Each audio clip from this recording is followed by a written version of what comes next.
Good morning. It is Thursday morning, and that means that we are in the book of Proverbs, gathering a little wisdom for the day. And before I get to the Proverbs I've chosen from chapter 15, let me remind you who the author of this book is. You know, his name is Solomon, and the wisest man in the world because he chose wisdom. When God told him he could choose anything, he chose wisdom. And so God gave it to him. Let's also remember what the theme of this book is. It's wisdom and how to get there. And that is exactly what these two Proverbs tell us. Chapter 15, verses 31 and 32 read like this. The ear that listens to life-giving reproof will dwell among the wise. But he who ignores instruction despises himself. The first four words of this proverb are key. The ear that listens. There are some of us who know it all. We've stopped listening because we know it all. We're always right. We're never wrong. And so we've just stopped listening. And we don't have anyone in our lives that will tell us the truth because they know we're not going to listen.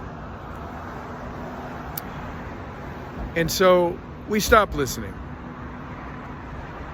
You know, every one of us needs to have people in our life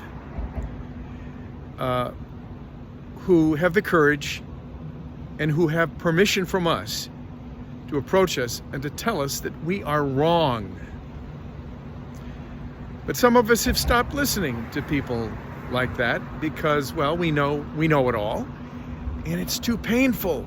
It's too painful to have someone tell us that we're wrong. We are the old dogs that can't learn new tricks because we've stopped listening. And that's a shame. This proverb tells us that we need to listen. The ear that listens to life-giving reproof.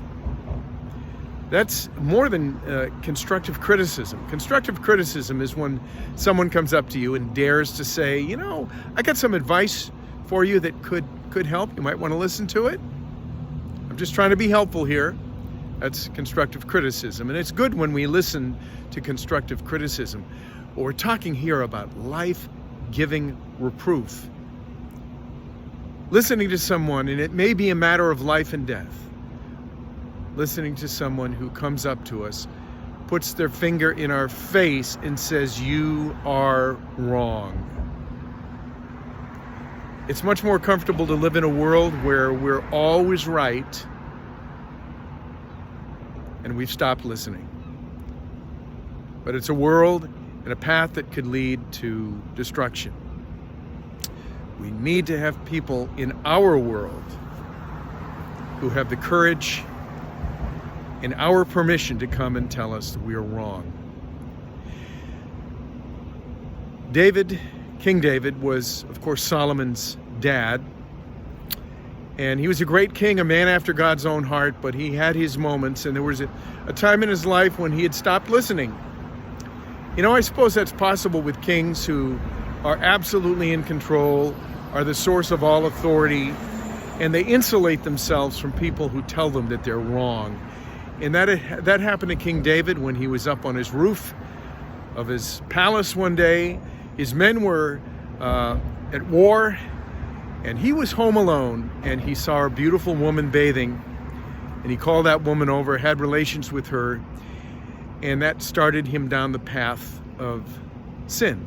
And as we know, one sin leads to another, and so he decided he would get rid of this woman's husband. Her name was Bathsheba. His name was Uriah. And so he arranged for a cover-up. And the cover-up very often is worse than the original sin. And so he arranged to have Uriah killed by sending him a faithful soldier, sending him to the front lines, and he was killed. Problem solved, right? No, it only led to more problems. And so God sent someone to him to point the finger. His name was Nathan the prophet, and Nathan came to him, pointed a finger in David's face, and said, "You are wrong for what you've done." So David was at a crossroads. Would he listen to life-giving reproof? Well, fortunately, he did, because he was a man after God's own heart. He listened to Nathan. He admitted he was wrong. He wrote a psalm about it. You can check it out, Psalm 51, where he repents of his sin. You know, it's more comfortable to live in a world where we're always right, but it may be the difference between life and death when we listen to people who tell us that we're wrong, like King David did. So, open your ears to those who have the courage to tell you that you are wrong, because God may be using them to set you on a path that leads to life. So I hope this will be advice that you can use this Thursday in your life. On Sunday, Conan will be preaching. We look forward to that. And on the following Sunday, we will be together again for Palm Sunday. So God bless your Thursday.